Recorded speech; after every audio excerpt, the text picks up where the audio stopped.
तो आज हमारा नया चैप्टर स्टार्ट होने वाला है। नाम क्या है? Circular motion. Circular motion. Today we will discuss about circular motion. तो सबसे पहले सर्कुलर मोशन किसका एग्जांपल है? 2D मोशन का।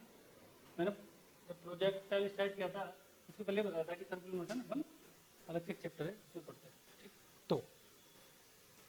तो example of 2D motion. 2D motion का एग्जांपल। 2D मोशन मतलब कैसे? तो मोशन है इस टाइप से हो रहा है।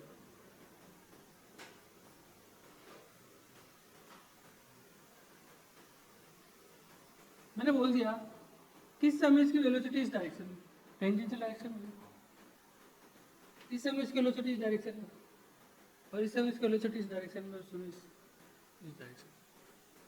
क्या बताओ, क्या इसकी वेलोसिटी कांस्टेंट है क्या?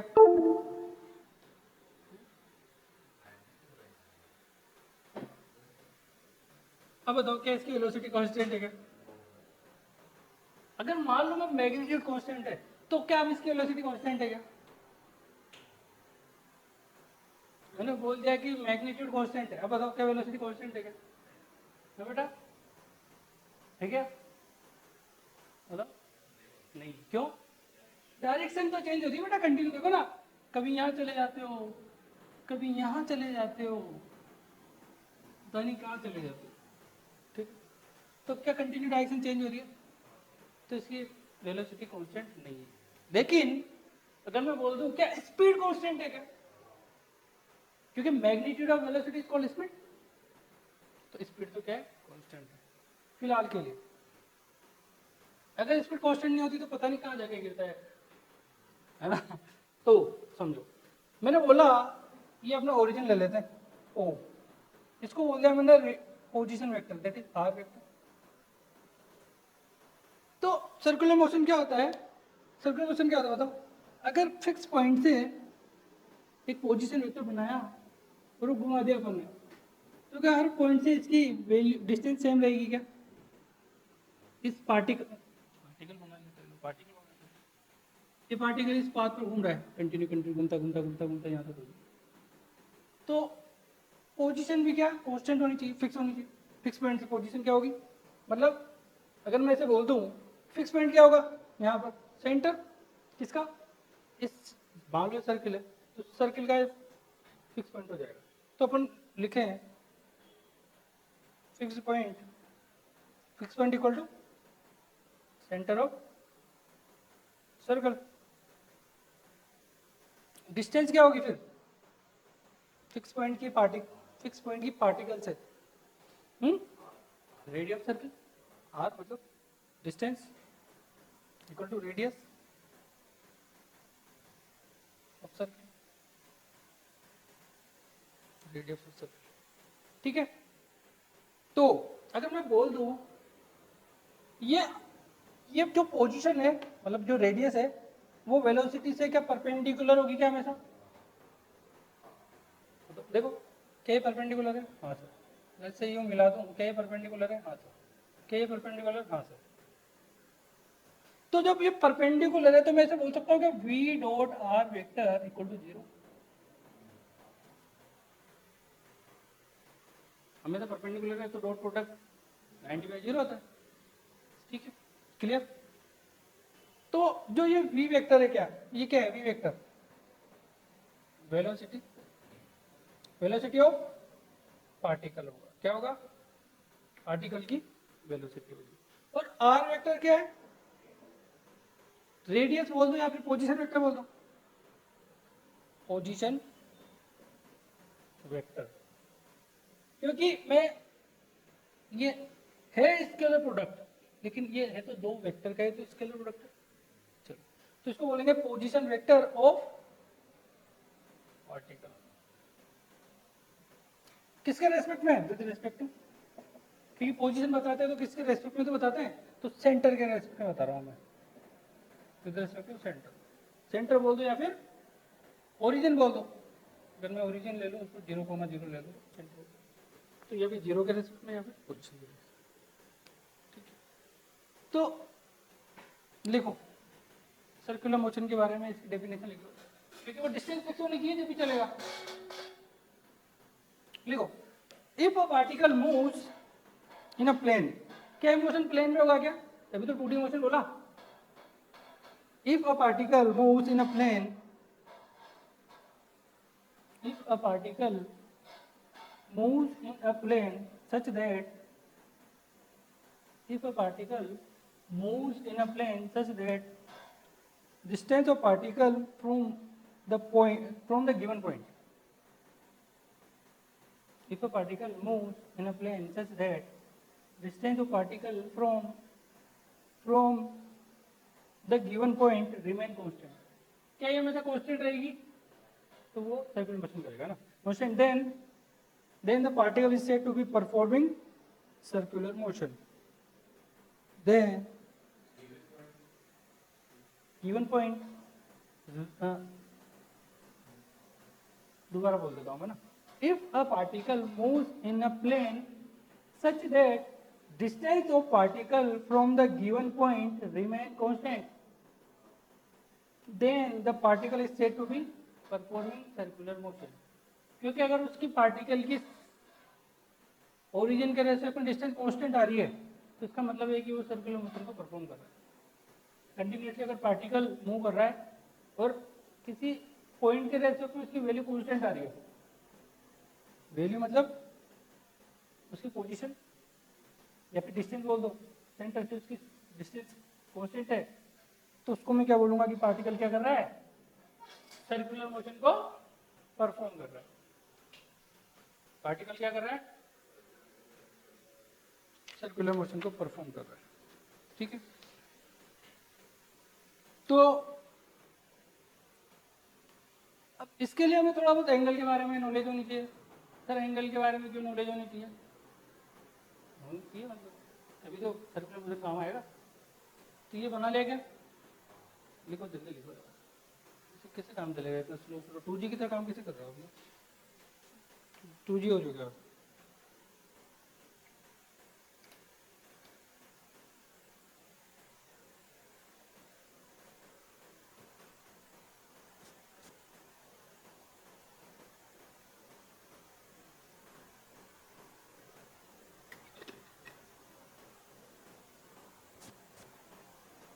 हो गया? तो इसके लिए हमें क्या पता होना चाहिए? क्या पता होना चाहिए एंगल के बारे में? तो रब कर दो।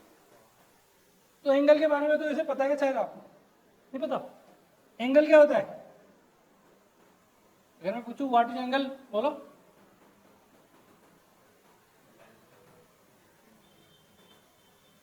एंगल का फॉर्मूला पड़ा है, बताओ। आर्क इंटू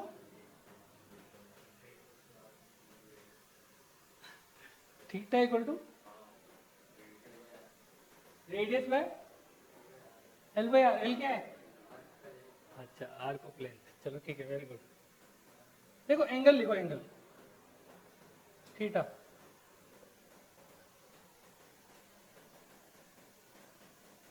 मान लो यह पॉइंट, ये ओरिजिन, ये रेडियस वेक्टर। पार्टिकल ने क्या किया? इस पे चलता चलता चलता चलता यहाँ पहुंच गया और ये अपनी फाइनल पोजीशन हो गई। मैंने बोला कि ये थीटा एंगल को कवर करते हुए गया ए से बी, यहां से यूं गया। ठीक है, तो जो एंगल होता है वो होता है length of arc, length of arc upon radius, radius ये होता है। ठीक है, तो लेंथ ऑफ आर्क मैंने A B, length of arc मैंने क्या मान लिया? A B. रेडियस क्या हो जाएगा? आर। यूनिट क्या होगी? Unit radian, radian. ठीक है, और ये हमेशा रेडियन में पुट करना है। जब भी सिंगल फॉर्म में एंगल दिया हुआ ना, मतलब किसी के साथ साइन कोस के साथ नहीं दिया हुआ, सिंगली दे रखा हो, तो आपको हमेशा रेडियन पुट करना है। और साइन के साथ रखोगे तो भी रख सकते हो, कोई प्रॉब्लम नहीं है। है ना। तो हमेशा ध्यान रखो, हमेशा एंगल में रेडियन में पुट करना, तो लफड़े करो, ठीक है। तो अगर पार्टिकल यहाँ से चलता चलता चलता चलता वापस एक चक्कर कंप्लीट करके वापस वहीं पहुंच जाए, तो कितना एंगल कवर करेगा? 2 पाई, ठीक है, या फिर 360 डिग्री। और इसका सरकमफेरेंस कितना होगा?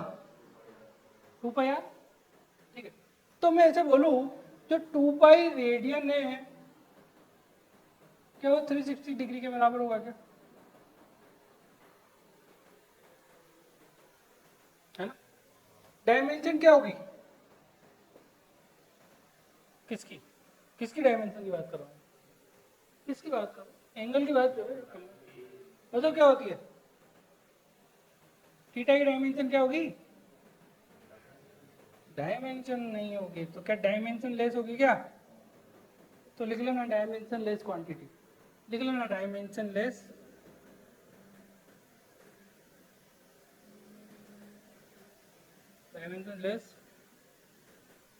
क्वांटिटी, ठीक है, ठीक है सर।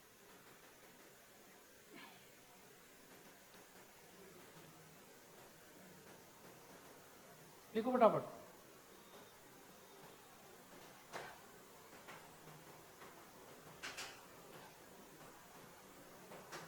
जो देखो एंगल की जरूरत क्यों पड़ रही है? क्योंकि अपन क्या है, कोई भी चीज को देखते हैं, मतलब जो हमारी आंखें देखती है, तो वो हमेशा एंगल को मेजर करती है, देखा जाए तो। एंगल सर क्या एंगल?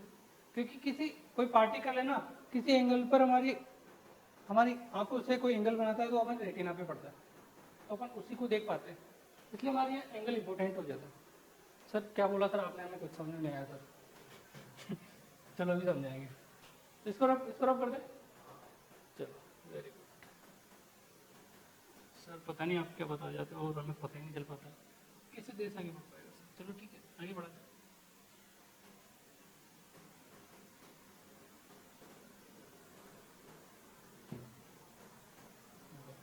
देखो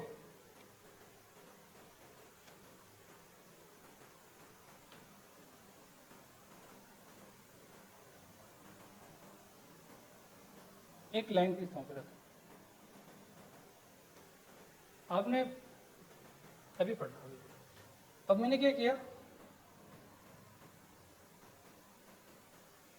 ठीक है, सर्कल, अच्छा सर्कल है, अच्छा अच्छा, ठीक है। ये क्या है? अच्छा अच्छा अच्छा। अभी तो सर्कल बता रहे थे सर, वो आँख कैसे हो गई? चलो ठीक, वेरी गुड। देखो क्या हुआ, एक ऑब्जेक्ट था यहाँ पर, रे ऑप्टिक्स से फीलिंग लेते रहे ना, हम उसकी बात कर रहे हो ना, फिर वापस बाहर निकाल लो हम उससे। एक ऑब्जेक्ट था यहाँ पर, ठीक है। अब ऑब्जेक्ट, अब देखो ये रेटिना ये होता है ना, जानते हो कि नहीं जानते? यहाँ लिख देता हूँ, नहीं तो भूल जाओ तो फिर। रेटिना सर, ये कौन सी टीना है? ये कोई टीना नहीं है, रेटिना है ना। ये सर रे तो समझ में आ गया, ये चैप्टर में आता है। चलो, तो अब इससे ये लेंस यही तो होता है अपनी आंखों का, तो लेंस से आकर ये इस टाइप से यूं गया, ये आ गया, ठीक है। तो मैंने बोला ये फर्स्ट ऑब्जेक्ट था, ऑब्जेक्ट, तो एंगल बनाया ये हॉरिजॉन्टल चाहिए बनाया ना एंगल। अब क्या हुआ, मैं इस ऑब्जेक्ट को यहां ले जा रहा हूं। अब जैसे ऑब्जेक्ट आगे चला जाएगा, ऑब्जेक्ट की साइज थोड़ी बड़ी हो जाएगी, ऑब्जेक्ट तो ये रहेगा ना, है। पता लगा या शक्तिमान तो जाके गंगा तो बन गया, ऐसा हुआ क्या? नहीं हुआ ना।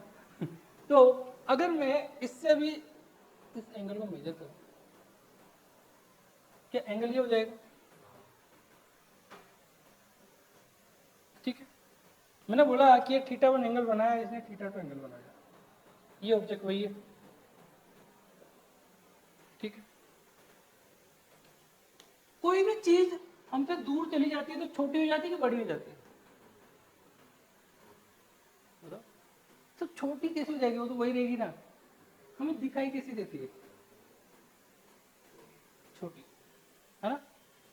अगर आपको ये चीज़ फीलिंग लेनी हो तो किसी अपार्टमेंट में जाना, डिस्टेंस अच्छी खासी डिस्टेंस होनी चाहिए, अपार्टमेंट में जाना, अपने किसी मान लो 4th-5th फ्लोर में किसी पे भी चल जाना, खिड़की से देखना, सामने की बिल्डिंग छोटी छोटी दिखेगी, यार क्या है छोटी छोटी, ये सारी बिल्डिंग जो भी सब देख लोगे।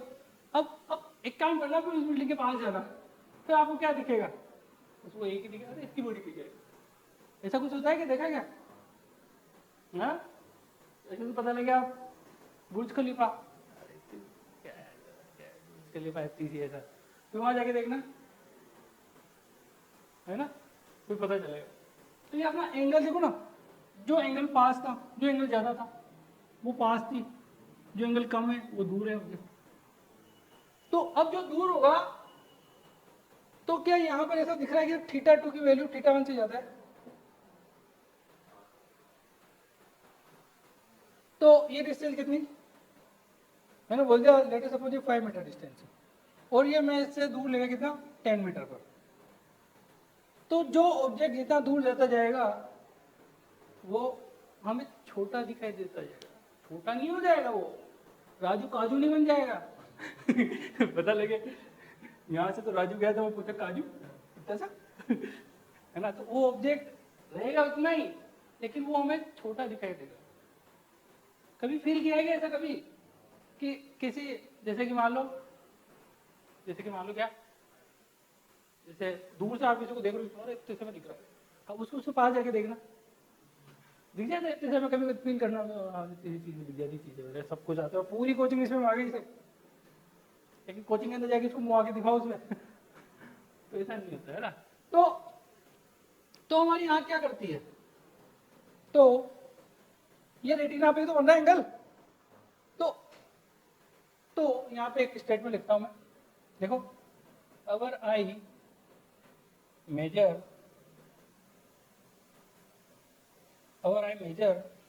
The angle,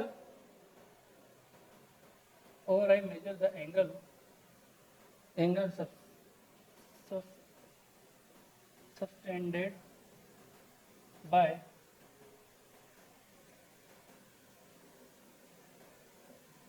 object on the retina। तो हमारी आंखें उस ऑब्जेक्ट से एंगल बना देती है रेटिना पर, जो जितना पास होगा वो एंगल इतना ही बड़ा होगा, जो जितना दूर होगा एंगल उतना छोटा हो जाएगा।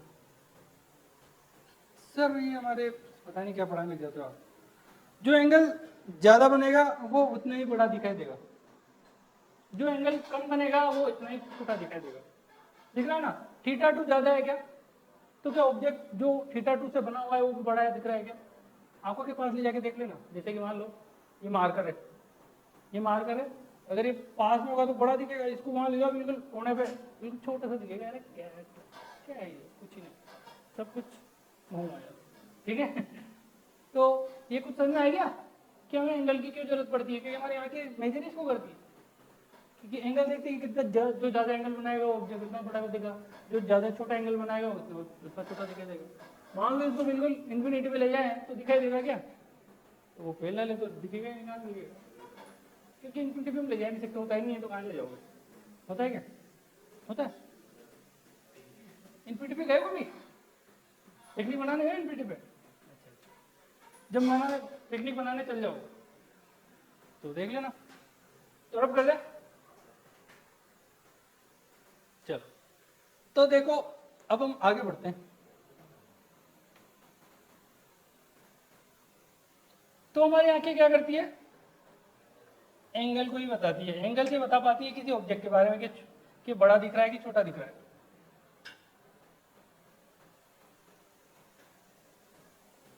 तो भी इसको एक एग्जांपल से और समझेंगे, क्या पता है ये थोड़ा बहुत आपके तो उड़ा दे, तो मैं ध्यान से देखो, एक ऑब्जर्वर यहां पर है, ठीक है, एक पाथ ये है और एक पाथ ये है,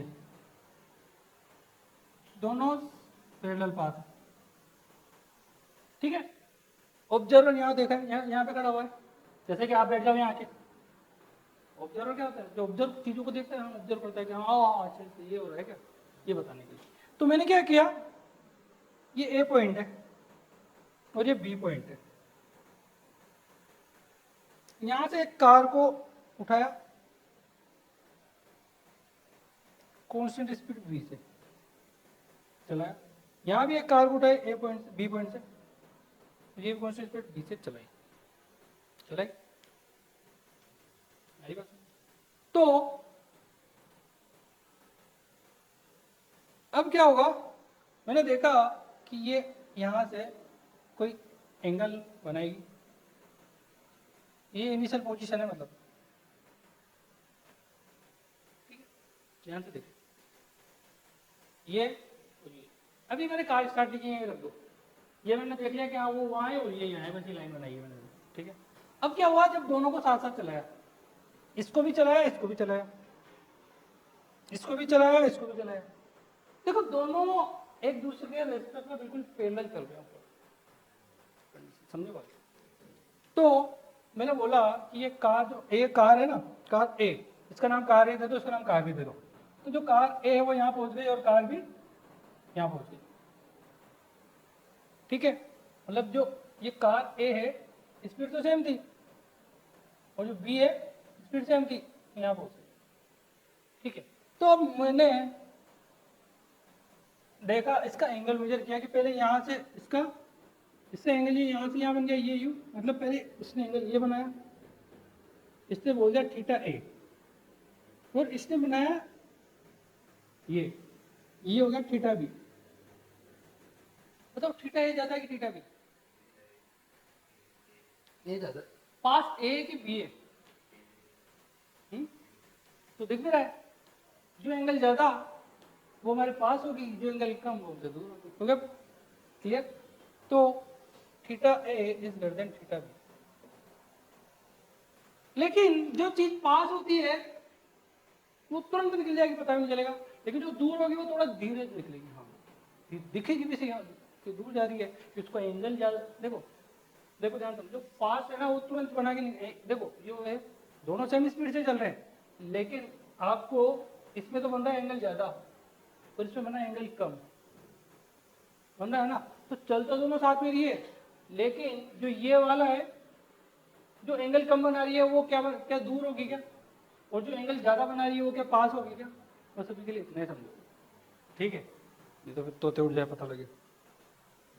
ये क्या है, ट्रैक है हमारा, यहाँ पे ट्रैक लिख देता हूँ, ट्रैक, ये भी ट्रैक है और ये भी ट्रैक है।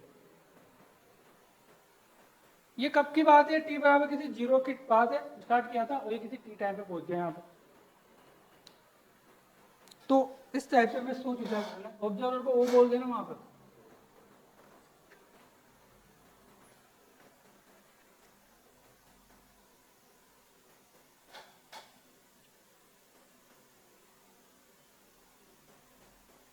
हो गया? इतना कुछ तो बताया नहीं मैंने, इतना कुछ तो 2 लाइनें तो खींचिए, डिजाइन कर करके लिख रहे हो। इतिहास जो है जिसने डिजाइन कर करके नोट्स बनाया ना वो पढ़ नहीं पाया उनको। इतिहास जो है जिसने डिजाइन कर करके नोट्स बनाया ना वो उसके पढ़ने काम नहीं आते, दूसरे के काम आते। आगे बात समझ में है कि नहीं है? जब फास्ट बनाओ, क्योंकि आपका टाइम इतना तो नहीं दिया जा रहा है बनाने के लिए, क्योंकि इसको तो मिटाया जा रहा है, क्योंकि आप बना चुके। तो अब अपन बात करते हैं, देखो अपन ने पोजीशन की बात की थी काइनेमेटिक्स में 1D में, अब सर्कुलर में एंगुलर पोजीशन की बात करेंगे, जैसे वहां पे स्पीड की बात करते हैं यहाँ एंगुलर स्पीड की बात करेंगे, मतलब जो जो वहां पैरामीटर पढ़े हैं वहां पे एंगुलर जोड़ के हम यहाँ पढ़ लेंगे। जैसे वहाँ एक्सीलरेशन पढ़ा था, जैसे वहाँ वेलोसिटी पढ़ी, यहाँ एंगुलर वेलोसिटी पढ़ेंगे, वहाँ एक्सीलरेशन पढ़ा है एंगुलर एक्सीलरेशन पढ़ेंगे। तो फिजिक्स इजी है, इसका मतलब कहना ये है, ठीक है। तो लिखो एंगुलर पोजीशन, एंगुलर पोजीशन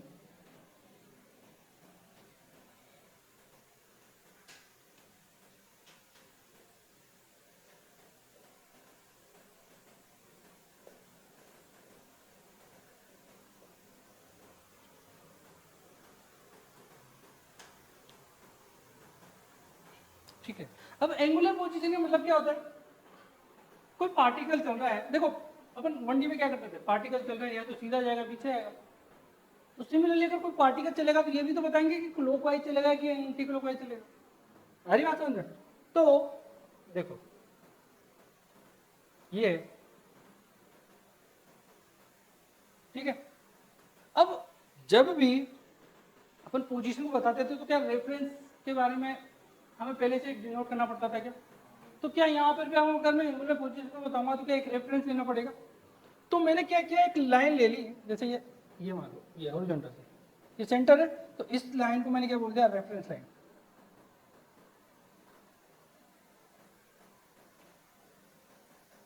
तो मुझे एक पहले रेफरेंस को बताना पड़ेगा, क्योंकि मैं कितना एंगल बना रहा हूँ वो कहाँ से बताना ये भी तो चेक करना पड़ेगा।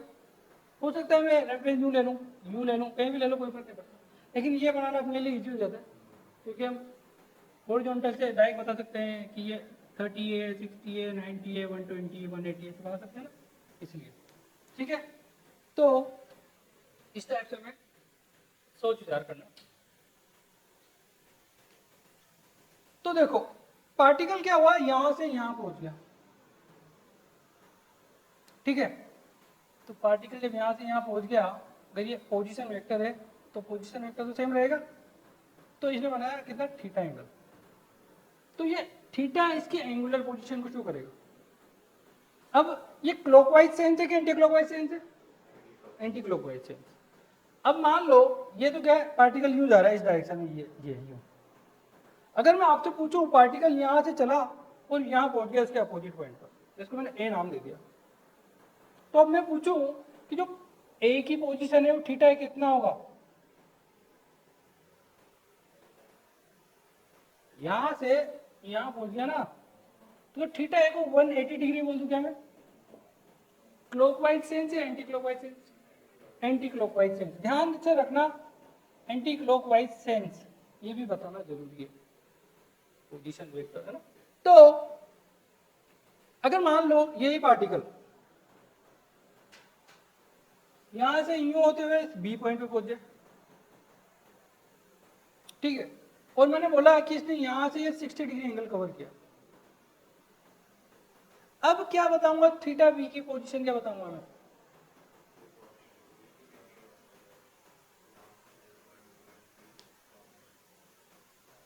क्या मैं इसको दो तरह से बता सकता हूँ? या तो मैं इसे बता दूं कि रेफरेंस लाइन से यूं बता दे, या फिर रेफरेंस लाइन से ये बता दे। अगर यूं बताऊंगा तो क्या एंटी क्लॉकवाइज सेंस बताऊंगा, और यूं बताऊंगा तो क्लॉकवाइज सेंस बताऊंगा क्या? ठीक है, तो थीटा थीटा बी की पोजीशन क्या बोलूंगा, 240 डिग्री, 240 डिग्री क्लॉकवाइज सेंस या anti clockwise sense? Anti clockwise sense, या फिर 120 डिग्री क्लॉकवाइज सेंस। ठीक है, तो हमें इस टाइप से हमें पोजीशन बतानी है, क्योंकि ये पार्टिकल का क्या होगा, एंगुलर पोजीशन होगा। क्योंकि देखो वहां पे क्या पढ़ते थे, पोजीशन, फिर चेंज ऑफ पोजीशन क्या होता था, डिस्प्लेसमेंट। तो एंगुलर में पोजीशन में चेंज हो जाएगा तो क्या एंगुलर डिस्प्लेसमेंट हो जाएगा क्या? इसलिए मैंने पहले पोजीशन को बताया। तो आप इसको लिखो फटाफट, तुरंत प्रभाव से।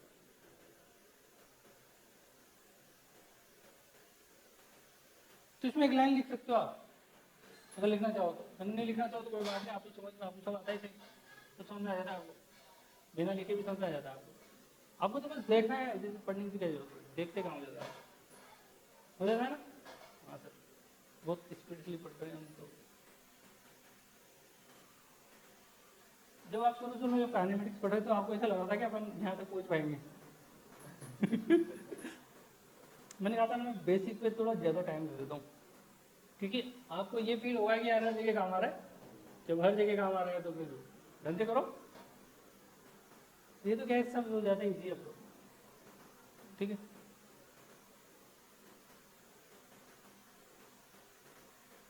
तो इसमें एक लाइन लिख लो, angle made by position vector of a particle from the given reference line,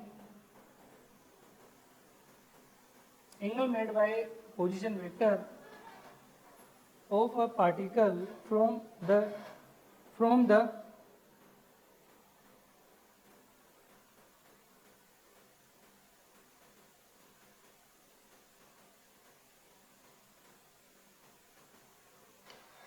from the given reference line is known as angular position. Is known as angular position. और यहाँ पे लिख लिया होगा.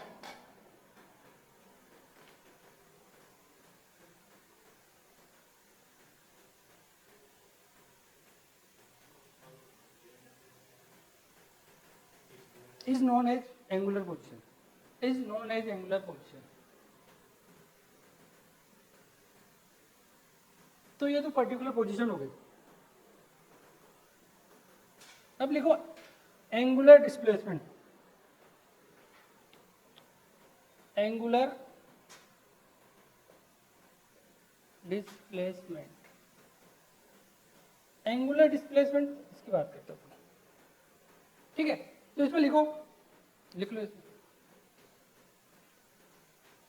लिखो it is the angle, it is the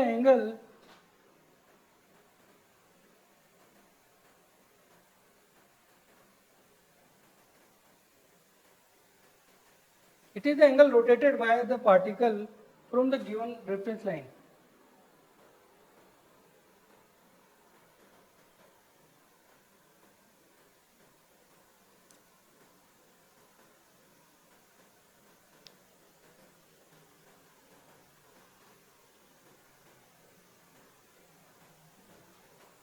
आगे बात. देखो कैसे, मान लो t बराबर 0 पर पार्टिकल यहाँ था, किसी t टाइम पर पार्टिकल यहाँ पहुंच गया, तो इसने ये एंगल कवर किया, तो जो ये एंगल होगा ना वही हमारा क्या हो जाएगा, एंगुलर डिस्प्लेसमेंट. अब मैं बोलूँ क्या एंगुलर डिस्प्लेसमेंट हमेशा बढ़ता जाएगा क्या, अगर मैं यूं चलूँ तो? देखो ना, अगर मैं यहाँ से स्टार्ट करता हूँ तो 0 से 360 720 ऐसे करते करते बढ़ता जाएगा. लेकिन मान लो मैं यहाँ से यूं गया, फिर वापस यहाँ आके रुक गया, मतलब 270 तो गया और 90 वापस आ गया, तो मैंने कितना एंगुलर डिस्प्लेसमेंट कवर किया? 180. क्लॉकवाइज सेंस या anti clockwise sense? Anti clockwise. Final क्या है, रिजल्टेंट यहाँ से क्या है, एंटी क्लॉकवाइज. कुछ बात समझ में आई क्या? आया ना? अरे बेटा डिस्प्लेसमेंट अलग होता है. डिस्प्लेसमेंट क्या होता है? डिस्प्लेसमेंट क्या होता है? जहां से स्टार्ट हो वहीं पे रुक गया तो डिस्प्लेसमेंट 0. क्या ये डिस्प्लेसमेंट है क्या? एंगुलर डिस्प्लेसमेंट है. एंगुलर डिस्प्लेसमेंट अलग होता है, डिस्प्लेसमेंट अलग होता है ना? इसलिए मैं बोल रहा हूँ कंटिन्यू डिस्प्लेसमेंट, एंगुलर डिस्प्लेसमेंट बढ़ेगा, है ना? क्योंकि जरूरी थोड़ी है कि मैं एक ही रोटेशन करूँ, तो 10 रोटेशन करे. हाँ बस बस यही चलेगा. हाँ थोड़ा अभी तो बेसिक, थोड़ा बेसिक जमा रहा हूँ, आपका दिमाग में फिट कर रहा हूँ. राइट क्वेश्चन करवा दूंगा, उड़ जाएंगे. ठीक है, तो देखो बेसिक जमाना जरूरी है. तो बेसिक दिमाग में फिट नहीं होगा तो आप कैसे क्वेश्चन करोगे? क्योंकि मुझे पता है आपको सर्कुलर तो शुरू से टफ लग रहा होगा. किस किस को टफ लगता है circular?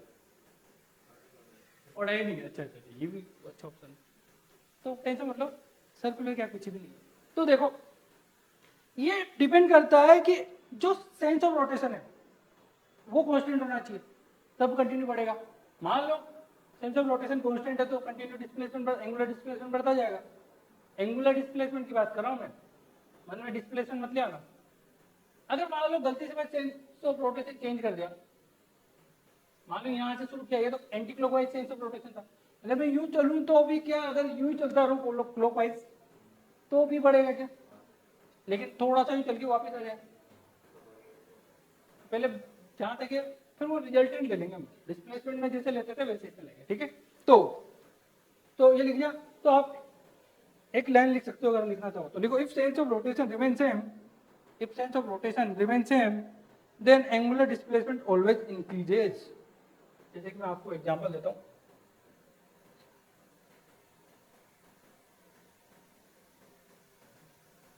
If sense of rotation remains same, then angular displacement always increases. मान लो पार्टिकल यहाँ से था, इसका डिस्प्लेसमेंट और एंगुलर डिस्प्लेसमेंट दोनों बताना है आपको, है ना? ये फर्स्ट एग्जांपल है. मान लो पार्टिकल यहाँ था और ये घूमता घूमता घूमता घूमता घूमता घूमता घूमता घूमता ये वापस यहाँ पहुंच गया, टी बराबर टी पर।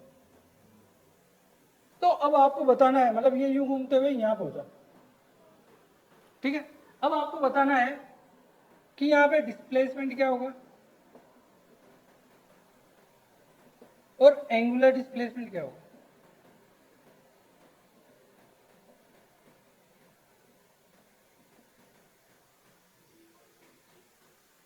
देखो जब भी, ठीक है, आपकी तरीके से बोला कोई गलत नहीं है, सही है, लेकिन हमें जब भी सिंगल फॉर्म में दे रखा हो तो हमें रेडियन में आंसर देना है।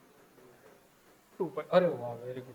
तो ये हो जाएगा 0 और ये हो जाएगा क्या, 2 पाई पीछे रेडियन। सेंस क्या होगा, anti clockwise sense, anti clockwise sense, ठीक है। अब मैं एग्जाम्पल सेकंड की बात कर रहा हूँ, देखिए क्या बताता हूँ, देखिए चेक करता हूँ।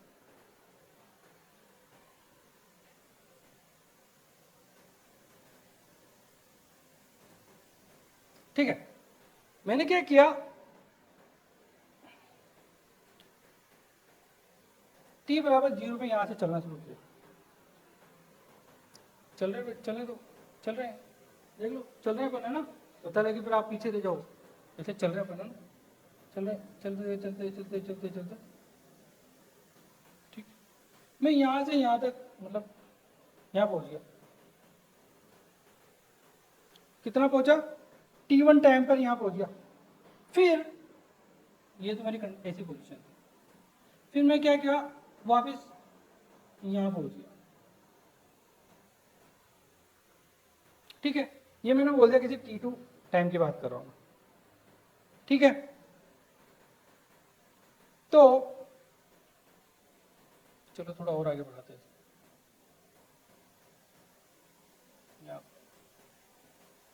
मैंने पहले 120 चला था, फिर मैं इसके बाद वापस 30 चल गया,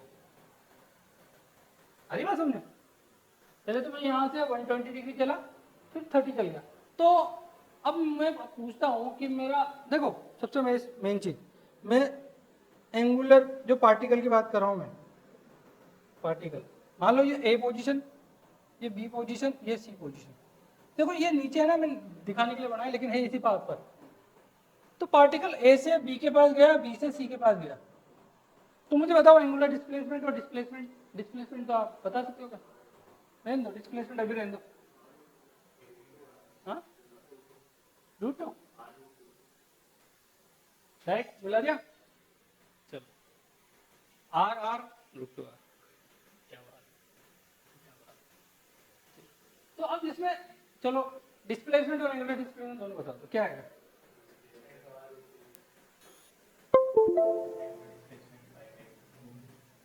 angular displacement bye anti clockwise, चलो वेरी गुड। तो एंगुलर डिस्प्लेसमेंट, एंगुलर डिस्प्लेसमेंट क्या आएगा, क्या मैं पहले 120 करके -30 कर दूं क्या, क्योंकि ये क्या था, एंटी क्लॉकवाइज, और ये क्या था, क्लॉकवाइज, इसलिए मैंने माइनस लगा दिया। तो फाइनल क्या एंटी क्लॉकवाइज सेंस आ जाएगा क्या ये 90 डिग्री बन गया, क्या 90 डिग्री एंटी क्लॉकवाइज सेंस। वो तो क्या 90 डिग्री था, ऐसे आगे लगा दिया डिस्प्लेसमेंट। कोई और दे देता तो भी कर लेते सर, हम दबा दें हमको, लिखो इसको।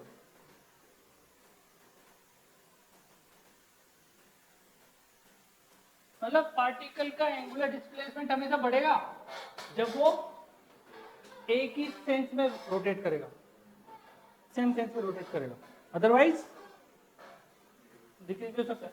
अच्छा जो दिस लिख लो, हो गया, हो गया क्या, इतना टाइम कैसे लग सकता है, इतना तो मैटर ही नहीं है अपने। तो ए से बी तो 120 हो गया, फिर बी से सी -30 हो गया, तो ए से सी कितना हो गया 90 डिग्री, ठीक है, क्लियर ना, तो सब ऑल क्लियर हो गया सर।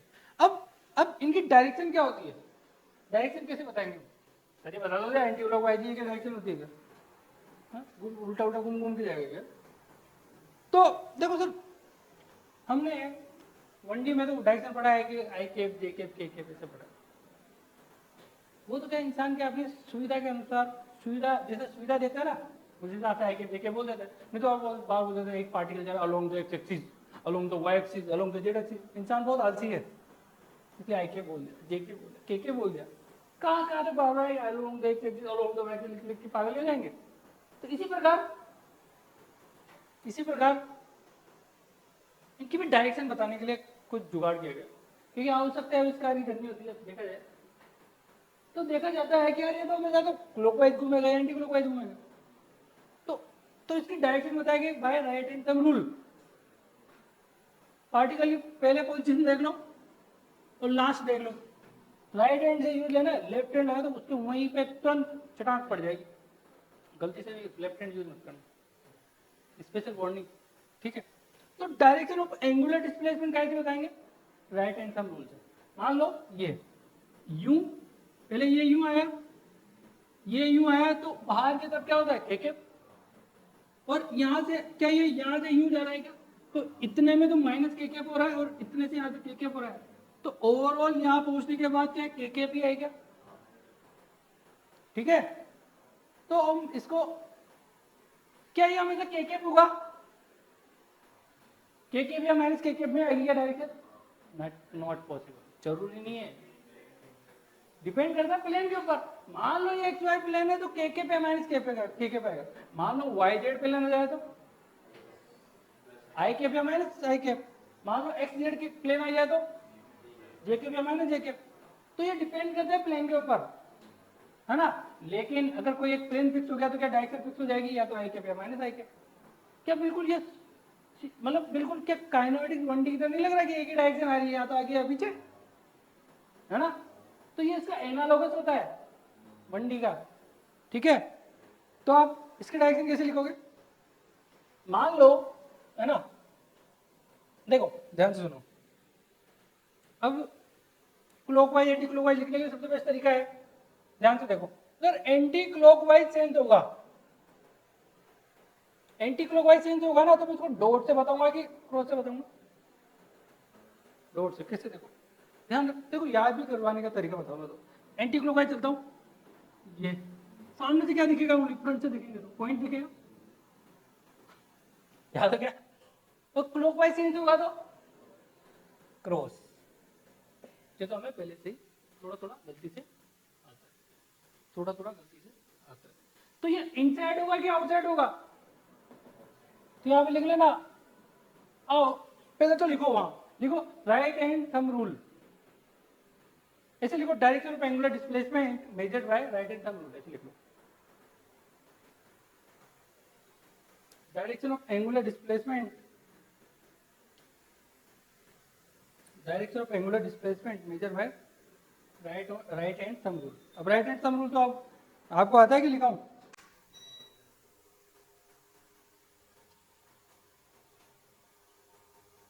ठीक है, हाँ सर ठीक है। तो आप इसे लिख लो, चलो लिख लो इसके राइट हैंड थंब रूल करके उसमें लिख लो, लाइन लिखो, 2 लाइन लिखो, उसके संभाल में तो रहेगी तो आगे तक चलेगा। तो लिखो to find the direction of angular displacement, to find the direction of angular displacement, curl finger of your right hand, मतलब हमारे राइट हैंड की फिंगर को कर्ल करना पड़ेगा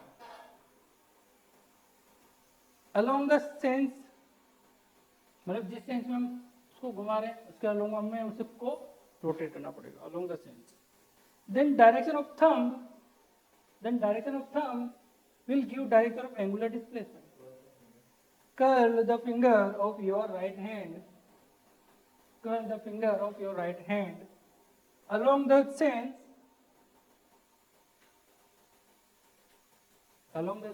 then the direction of thumb will give direction of angular displacement.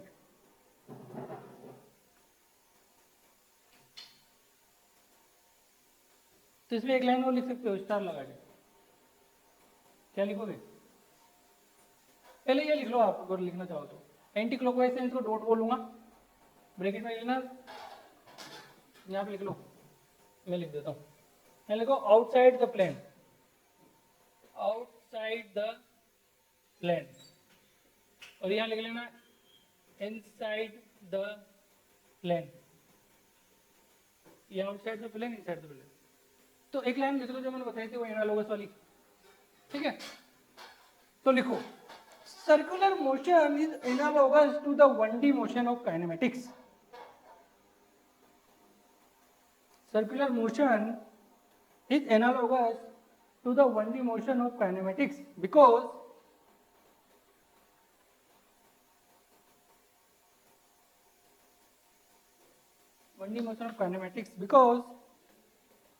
in this only two directions are possible। क्योंकि इसमें भी आई के या तो के माइनस के मतलब या तो डॉट या क्रॉस एक ही डायरेक्शन दो ही तो ये पॉसिबल है, या तो सामने या पीछे।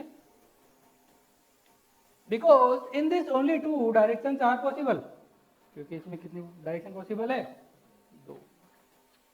टेंशन मतलब शुरू में आपको होमवर्क नहीं मिलेगा, थोड़ा बहुत मुझे आपके लिए देखनी पड़ती है ना। तो लिखो अब अगर मैंने देखो ध्यान सुनो, वहां पे पहले क्या पढ़ा था, पोजीशन, उसके बाद क्या पढ़ा था, डिस्प्लेसमेंट, इसके बाद क्या पढ़ा था, वेलोसिटी। अगर मैंने यहाँ पे पहले क्या पढ़ लिया, एंगुलर पोजीशन, एंगुलर डिस्प्लेसमेंट, अब क्या पढ़ेंगे, एंगुलर वेलोसिटी। लिखो एंगुलर वेलोसिटी,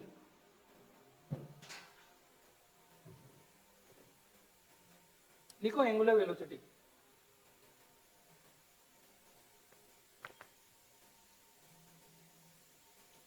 तो इसमें लिखो angular velocity it is defined as rate of change of angular position या फिर displacement, rate of change of angular displacement. It is defined as rate of change of angular displacement with respect to time. With respect to time. With respect to time. उसको आपने right exam rule में लिखा था ना, जो line लिखाई थी मैंने कर्ल रोसिंगर वाले को, हाँ ध्यान रखना, वो सबसे इम्पोर्टेंट बात है।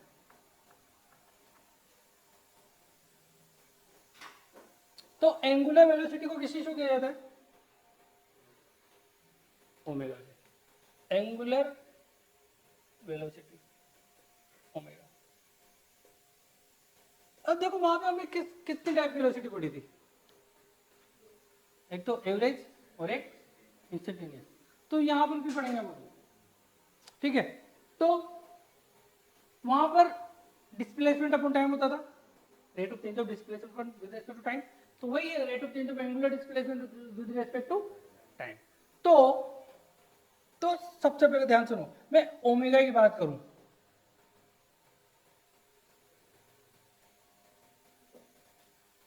तो एंगुलर, तो सबसे पहले बात करूंगा तो इसकी बात करूंगा, इसका क्या नाम है, एवरेज एंगुलर वेलोसिटी, और इसका क्या नाम है, इंस्टेंटेनियस एंगुलर वेलोसिटी। तो एवरेज क्या होता था, टोटल डिस्टेंस अपॉन टोटल, ऐसा कुछ पढ़ते थे क्या अपन, एवरेज निकालने के लिए टोटल अपॉन टोटल टाइम। तो अगर मैं इसको क्या बोल सकता हूं, क्या total angular displacement, total angular displacement upon total time लिख दूं क्या, टोटल टाइम टेकन, जो टोटल समय लगा वो। तो टोटल मैंने क्या किया, मैंने बोल दिया कि कोई θ1 से θ2 मतलब थीटा इनिशियल से थीटा फाइनल चला, तो total angular displacement theta final minus theta initial बोल सकता हूँ क्या। टोटल टाइम दिया, अगर इसको मैं टी बोल दूं या T2 माइनस T1 ले लेना, कोई प्रॉब्लम नहीं है ना।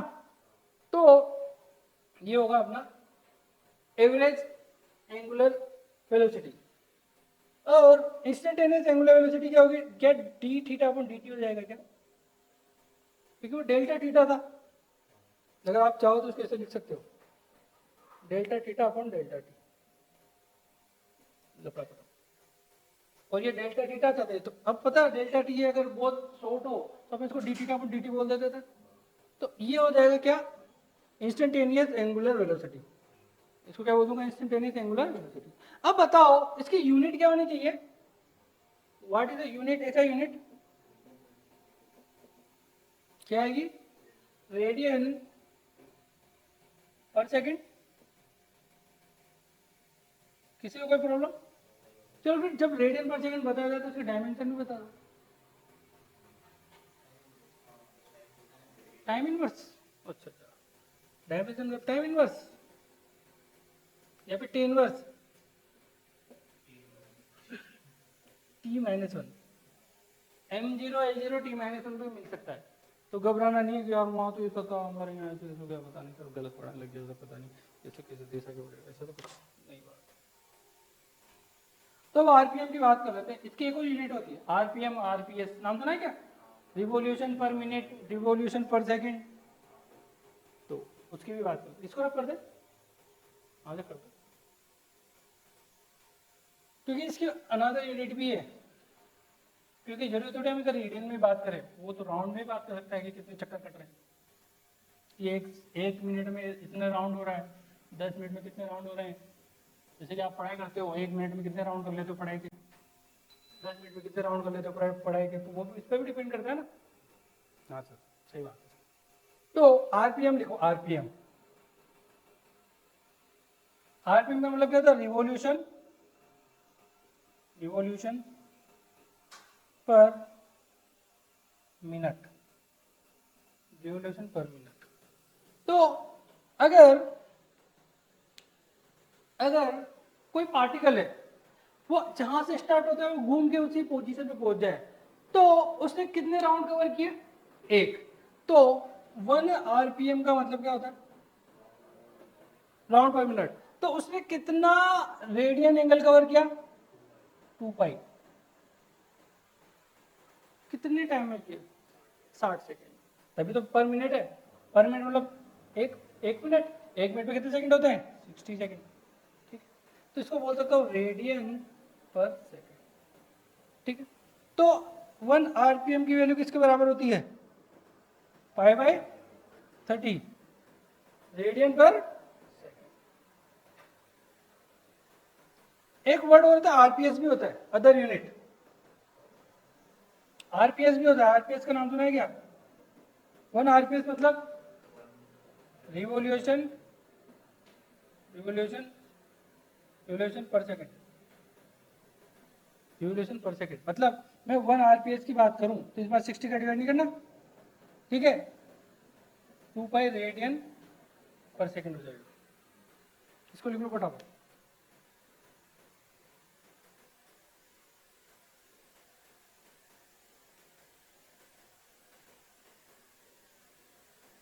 अगर मैं इसकी डायरेक्शन की बात करूं, एंगुलर वेलोसिटी की डायरेक्शन, तो किससे मेजर की जाएगी? राइट हैंड थंब रूल, जिसे तो मेजर करेंगे। एक ही तो ऑप्शन है हमारे पास, राइट हैंड थंब रूल। ऐसे और भी है देखा जाए तो, लेकिन सबसे बेस्ट में राइट हैंड थंब रूल को मानता हूँ।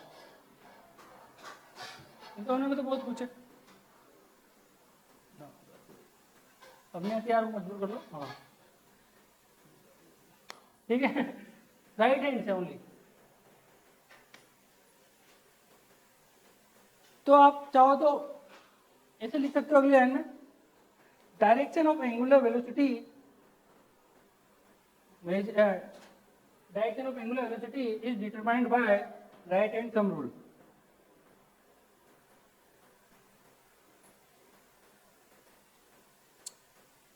Direction of angular velocity is determined by right hand thumb rule.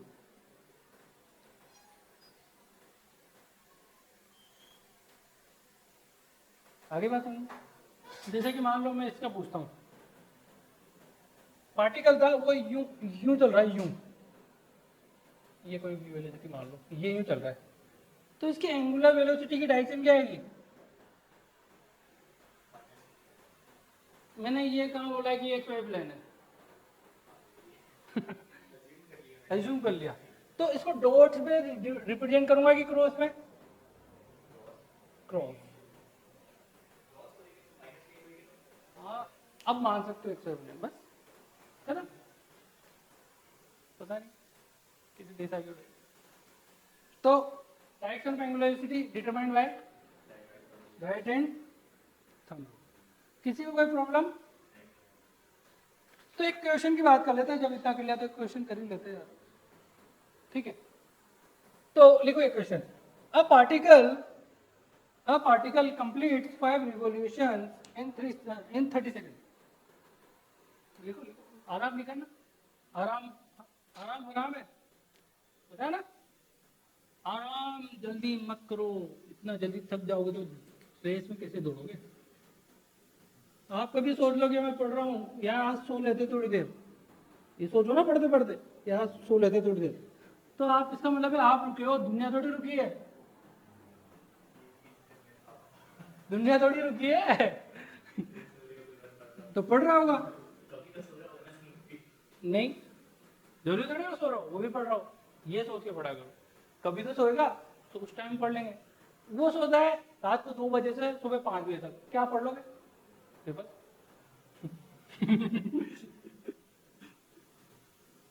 तो समझ आई बात, तो ऐसी ऐसी बात है, तो कभी वो भी तो सोएगा सब, वो सोता ही नहीं, उसकी नींद भी बहुत, मतलब उसके दिन, एक दिन उसे 48 घंटे होता है। 24 घंटे सोता है, 24 घंटे पढ़ता है, सर ऐसा भी होता है। तो सबके अपने अपने फंडे होते हैं।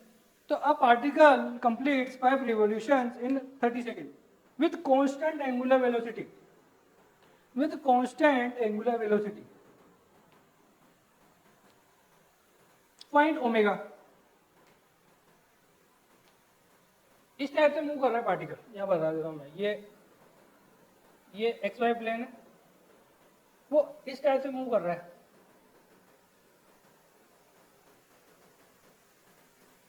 एक्स वाई इस साइड से मूव कर रहा है। अब बताओ क्या आएगा, डायरेक्शन नहीं बतानी है आपको,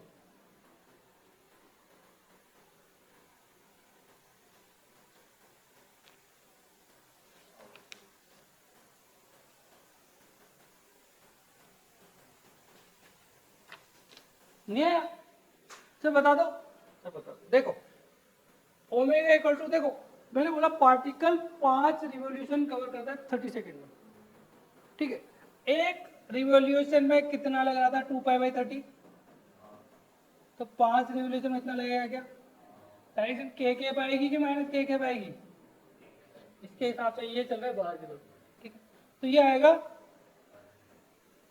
देखो 10 से 10 गया तो π/3 बच गया क्या, ये omega that is minus sorry plus के, यूनिट क्या आएगी, रेडियन पर सेकेंड। देखो मैं उसी की यूनिट की बात करूंगा जो एग्जाम में पूछी जाती है। मैंने अभी तक आगे इस तक कोई पढ़ा है, कभी यूनिट की बात की क्या, इसकी यूनिट ये होती है, इसकी यूनिट ये होती है, क्योंकि जहाँ काम आएगा अपन उस पर बात करेंगे, क्योंकि एग्जाम में कुछ डिफरेंट पूछी जाती है। न्यूटन फोर्स की न्यूटन पूछेगा क्या, है? एक न्यूटन बराबर हाउ मेनी टाइम्स, तो कैसे याद रखना, एक न्यूटन पीछे 1 लाख डाइन पीछे पड़ गई। इतनी सारी पीछे बना दी, पड़ेगी सही।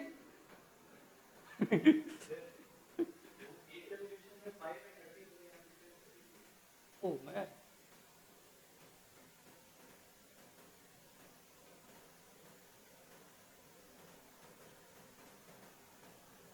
एक रिवोल्यूशन में कितना आ रहा था,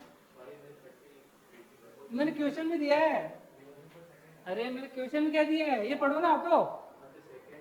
ओह हाँ, मैंने बोला कि 5 रिवोल्यूशन 30 सेकंड में हो रहे हैं, हाँ तो उसके हिसाब से बनाया थे, वो तो 60 सेकंड में रहता है रिवोल्यूशन।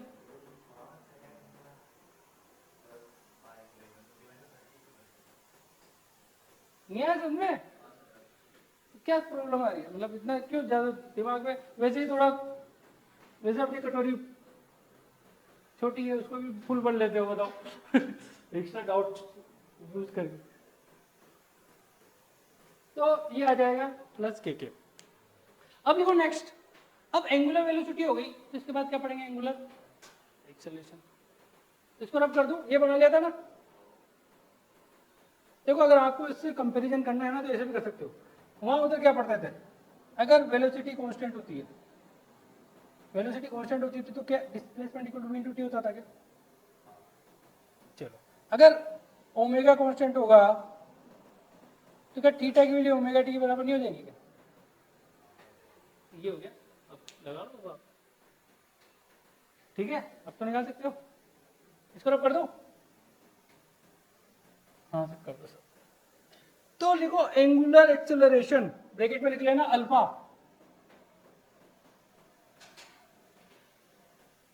Angular acceleration. अब बताओ इसको क्या बोल सकते हैं अपनी लैंग्वेज में?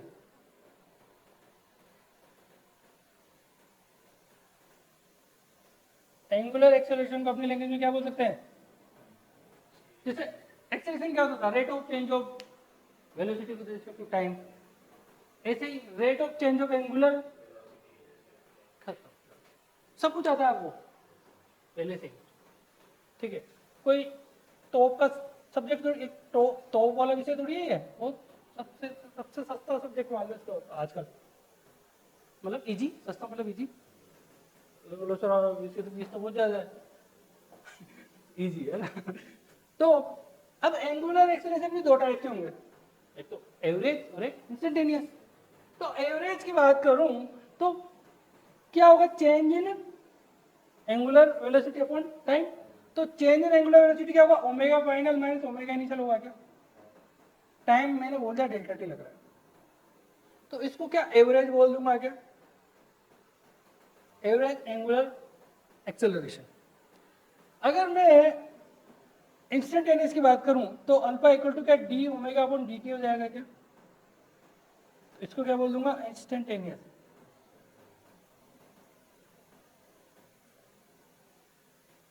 तो ये इंस्टेंटेनियस एक्सेलरेशन हो जाएगा, ये एवरेज एक्सेलरेशन हो जाएगा, सॉरी ये एवरेज एंगुलर एक्सेलरेशन हो जाएगा, ये इंस्टेंटेनियस एंगुलर एक्सेलरेशन हो जाएगा, ठीक है? बात समझ आ रही है? अगर मान लो अल्फा की वैल्यू 0 हो जाए तो ओमेगा क्या होगा? कांस्टेंट हो जाएगा क्या? वो वहीं पे चले जाएगा? अगर देखो उसको थोड़ा और आगे करके बताऊंगा, अभी थोड़ी देर में अपन इक्वेशन मोशन पढ़ेंगे। इक्वेशन मोशन जान दो क्या? वही अपन एंगुलर के फॉर्म में पढ़ेंगे, ठीक है? तो अब इसकी यूनिट क्या आनी चाहिए? ऐसा यूनिट रेडियन पर सेकंड स्क्वायर। डायमेंशन सर अब तो क्या सर, ये छोटी छोटी चीजें मत पूछा करो सर, सर ये सबसे छोटी छोटी चीजें मत पूछा करो। हमारे क्या, हमारे किसके खिलाफ है हम? क्या इसकी डायमेंशन हो जाएगी टी की पावर माइनस का 2।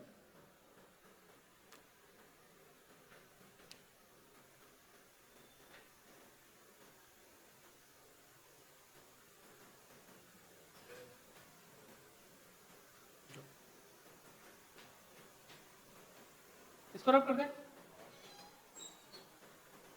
इसको रब कर दो ना। चलो, तो ये इंस्टेंटेनियस एंगुलर एक्सेलरेशन हो जाएगा। और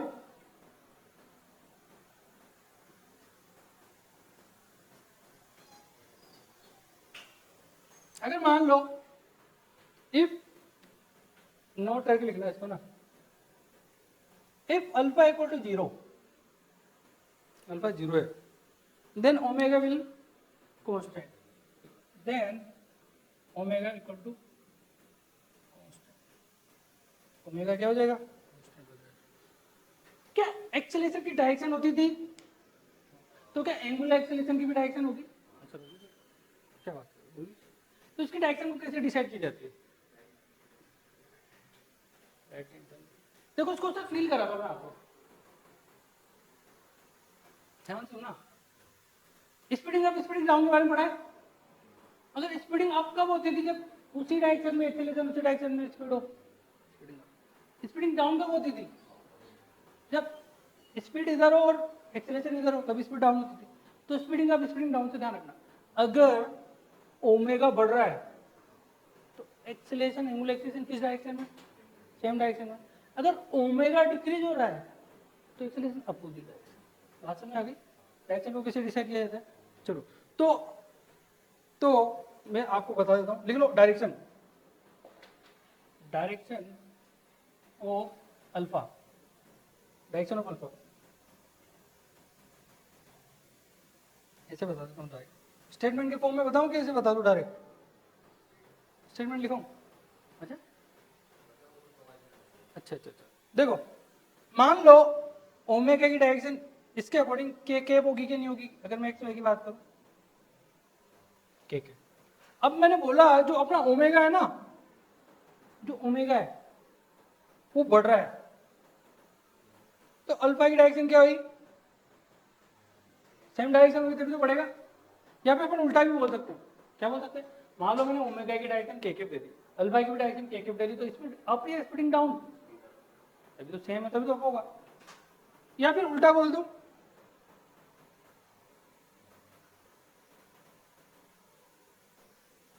इसी डायरेक्शन में इसको ले ले, मैंने क्या बोला कि ओमेगा डिक्रीज हो रहा है, ओमेगा क्या हो रहा है, डिक्रीज हो रहा है, तो ओमेगा की डायरेक्शन क्या है, प्लस के कैप, तो अल्फा की डायरेक्शन क्या होगी, माइनस के कैप। तो बढ़ा लो इसको, मैं लिखा दूंगा इसको, टेंशन मत, हो जाएगा। चलो वेरी गुड, अगर फिर भी दिक्कत हो तो ऐसे लिखना, if omega increase then omega and alpha are in same direction, if omega decrease then omega and alpha are in opposite direction. तो ये हो गया। चलो अपन लिखते हैं next equation of motion in terms of angular variable के term में मैं इक्वेशन ऑफ मोशन की बात कर रहा हूँ। ये क्या हो रहा है, ये क्या हो रहा है ये बताओ, ये यार एडमिशन इधर से नहीं हो रहा है, एडमिशन उधर से हो गया, बताओ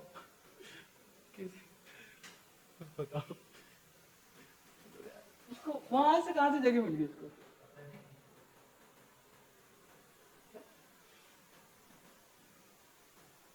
चलो ये तो लिख लिया। तो लिखो equation of motion in terms of angular variables, equation of motion in terms of angular variable. बताओ इक्वेशन ऑफ मोशन कब वैलिड थी, पहले तो बताओ, क्या एक्सेलरेशन कांस्टेंट है जब भी वैलिड होगी क्या, यहाँ पे क्या कांस्टेंट होना चाहिए, एंगुलर एक्सेलरेशन। तो यहाँ पे लिख लेना valid only if alpha is constant, लिख लो equation of motion in terms of angular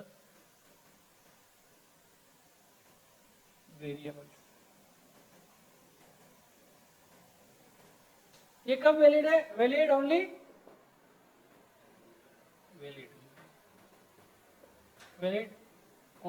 if only if alpha equal to constant. ये सबसे इंपॉर्टेंट बात है, पता लगे आप कभी भी लगा दो और कभी भी उड़ जाओ तो फर्स्ट इक्वेशन क्या थी, v equal to U plus A T, तो मैंने बोल दिया कि v को ओमेगा एफ से रिप्लेस कर दिया मैंने, फाइनल वेलोसिटी, और इसको ओमेगा आई मतलब इनिशियल वेलोसिटी, आप चाहो तो ओमेगा जीरो लिख सकते हो, कोई गलत नहीं, क्योंकि मोस्टली जगह ये लिखा जाता है, ये प्लस अल्फा टी हो जाएगा क्या। सेकेंड इक्वेशन, इसमें एंगुलर डिस्प्लेसमेंट है क्या, S equal to U T plus half T square, तो थीटा इक्वल टू यूटी मतलब omega I T plus half alpha T का स्क्वायर, ठीक है। देखो ध्यान से देखो, क्या देखोगे, मैंने क्या किया, ओमेगा फाइनल थी तो आई गया, मैंने क्या किया, इससे ओमेगा इनिशियल की वैल्यू निकाल के यहाँ पुट कर दूंगा। मैंने शायद लास्ट जब मैंने इक्वेशन मोशन बताया था तो आपको बताया था, तो आप चाहो तो मैं डायरेक्ट वो इक्वेशन लिख रहा हूँ, इसको 2a बोल देना, ये लो इसको 2a बोल देना, उसको 2b बोल देना और 2c बोल देना, तो वो सारी इक्वेशन लिख रहा हूँ, omega final into t minus alpha t square, theta equal to omega initial plus omega final divide by 2 into t, यही था। और एक थर्ड इक्वेशन क्या थी, v square equal to u square plus 2s, तो क्या ओमेगा फाइनल का square equal to omega initial का square plus 2 alpha into t. आगे बात समझ, तो ये इससे रिलेटेड जो क्वेश्चन कर सकते हो ना आप, चलो ठीक है, ये करवाने नहीं पड़ेगी मतलब हाँ मैं सेंड करूँगा, ये तो क्या है तो कर लोगे आप, ये तो क्या आपके लिए चाय कम पानी देखते चेक कर लेंगे, चाय कम है कि नहीं, ये सब लगेगी अल्फा कांस्टेंट पर, उसमें देखो ना जो अननोन है वही मिलेगा जो अननोन होगा ये तो मिलेगा। देखो तो सही, वो तो आपने वहां से तो पूछा ही नहीं था इससे क्या मिलेगा। अच्छा वहां तो पता था, यहाँ भी यही होगा। देखो देखो मेरी बात सुनो, सेंटर में क्या मिलता है? सेंटर में क्या मिलता है? पेपर। एग्जाम सेंटर पेपर तो मिलता है। हाँ? देखो मान लो अल्फा निकालना है, तो सबसे पहले हम डायरेक्ट देखो वहां पे भी निकालते तो डायरेक्ट ये निकालते तो ये दिया होता था, टाइम दे रखा है, अल्फा दे रखा है, ये निकालते। मान लो एंगुलर डिस्प्लेसमेंट निकालना है, तो ये दे रखा हो तो ये लगा लूंगा। अल्फा दे रखा, मान लो टाइम दे रखा तो ये निकल जाएगा, लेकिन टाइम नहीं दे रखा, ये दे रखा तो ये निकल जाएगा। वही चीज है, अगर मुझे एंगुलर डिस्प्लेसमेंट टाइम के टाइम में निकालना है और ओमेगा इनिशियल ओमेगा फाइनल दे रखा है और डाई की लगा लूंगा। डिस्प्लेसमेंट निकालना है, अल्फा और ये दे रखा है तो ये लगाऊंगा। इसको तो बताने की बात है, क्यों आप अपने आप को शर्मिंदा कर रहे हो? तो आप सोच रहे हो सर कब छोड़े हम, कब जब जाए? सर मन में तो ये लग रहा है, लेकिन पता नहीं आप कब छोड़ोगे। मेरे मन में ये लग रहा था, फिर मैं सोचा चलो ठीक है, मैं आपको क्वेश्चन सेंड कर दूंगा, इसको बेल्ट उनको कर लेना, ठीक है? ठीक है, इसका मतलब ये थोड़ी है कि आपने क्लास छोड़ दी। ठीक है, तो एक काम करेंगे, चलो मैं आपको क्वेश्चन सेंड कर दूंगा। चलो एक क्वेश्चन, एक रिलेशन पढ़ लो बस। हाँ, relation v equal to omega R पढ़ा है क्या? डायरेक्ट लिखा दूं? हाँ सर, हाँ डायरेक्ट लिखा दूं। तो एक लिखो,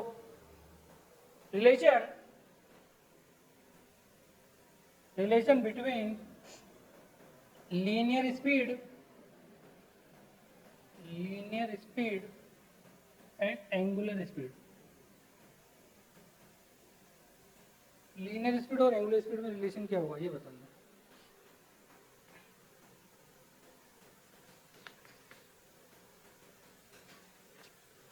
ठीक है, देखो पार्टिकल इस बात पर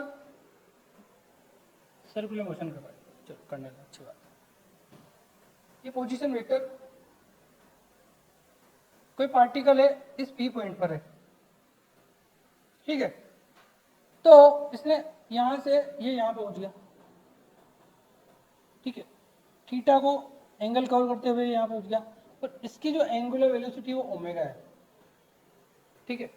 तो मैंने बोला कि इस जगह पे वेलोसिटी क्या टेंजेंट होगी, स्पीड, स्पीड ब्रैकेट में भी लिख लेना। देखो लीनियर स्पीड का मतलब स्पीड ही होता है। आप लीनियर स्पीड को स्पीड से भी शो बोल सकते हो, क्योंकि वहां पे अपने को लीनियर वर्ड काम में नहीं लिया था। लेकिन यहाँ पर जब ये एंगुलर स्पीड है ना, तो एंगुलर वर्ड काम में लेना ही पड़ेगा, ठीक है? तो अगर मैंने बोल दिया कि ये कोई स्मॉल एल डिस्टेंस मान लेता हूँ कि यहाँ से यहाँ पे कवर करते हुए यहाँ पहुंच गया, बट तो एल इक्वल टू क्या आर इंटू थीटा हो जाएगा क्या? ये तो पढ़ा है, आर को length equal to radius into angle. तो अब ध्यान से सुनो, मैं दोनों का डिफरेंशिएशन कर देता हूँ विद रिस्पेक्ट टू टाइम। तो क्या D L upon D T equal to क्या आर कांस्टेंट रहेगा क्या? हाँ सर। क्या D theta upon D T हो जाएगा क्या? ये क्या होता है, यहाँ से यहाँ चला, स्पीड अपॉन टाइम है क्या? सॉरी, डिस्टेंस अपॉन टाइम है क्या? तो क्या हो जाएगा, क्या स्पीड हो जाएगी? ये क्या है, ये क्या ओमेगा दिख रहा है क्या? एंगुलर डिस्प्लेसमेंट अपॉन टाइम, तो ये हो जाएगा ओमेगा। तो ये सबसे बहुत ज्यादा काम आने वाला रिलेशन है, v equal to R omega. v क्या है, लीनियर स्पीड, और ये ओमेगा क्या है, एंगुलर स्पीड। तो ये बहुत काम आने वाला रिलेशन है ना सर, बहुत काम आता है। हाँ सर, तो इससे रिलेटेड मैं क्वेश्चन दे दूंगा, फिर आप कर लेना। फिर मैं यूसीएम की बात करूंगा। यूसीएम मतलब यूनिफॉर्म सर्कुलर मोशन। चलो ठीक है, बाकी हम कल करेंगे बात।